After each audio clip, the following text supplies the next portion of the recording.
Dans cette vidéo, je vais vous expliquer la stratégie de lecture « Je cherche ».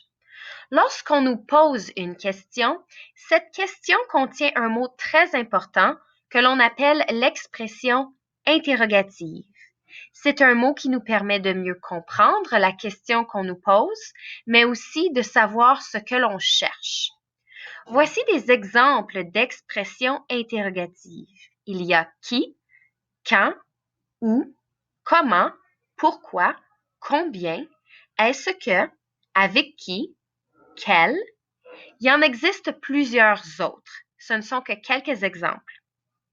Les expressions interrogatives se trouvent au début de la question. Donc, c'est habituellement le premier mot ou ça fait partie des 3 premiers mots de la question.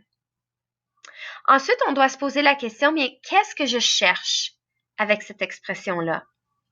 Par exemple, lorsque l'on pose l'expression interrogative « qui », bien, on cherche une personne. Lorsque l'on pose la question, l'expression interrogative « quand », on cherche un moment ou un temps, et ainsi de suite.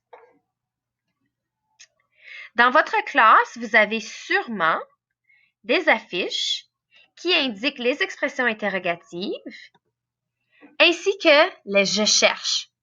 Ils ne sont pas placés en ordre, mais ils sont là comme guide pour toi lorsque tu réponds à des questions.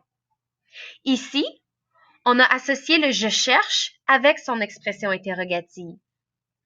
Donc, si on continue dans la liste, on voit que lorsque l'on pose une question qui commence avec l'expression interrogative « où », on cherche un lieu ou un endroit.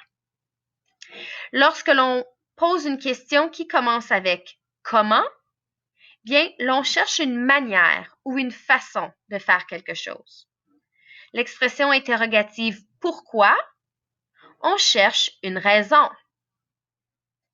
L'expression interrogative « combien », on cherche un nombre, une quantité, un chiffre. Est-ce que c'est une expression interrogative lorsqu'on cherche une réponse qui est simplement oui ou non? Comme « Est-ce que tu es à l'école aujourd'hui? » Avec qui? On cherche une personne, puisqu'on a l'expression interrogative « qui ». Avec quel, laquelle, lequel, que, qu'est-ce que, je cherche c'est quoi. Ça va devenir plus évident dans une prochaine vidéo lorsque je vous démontrerai la stratégie en action avec des questions.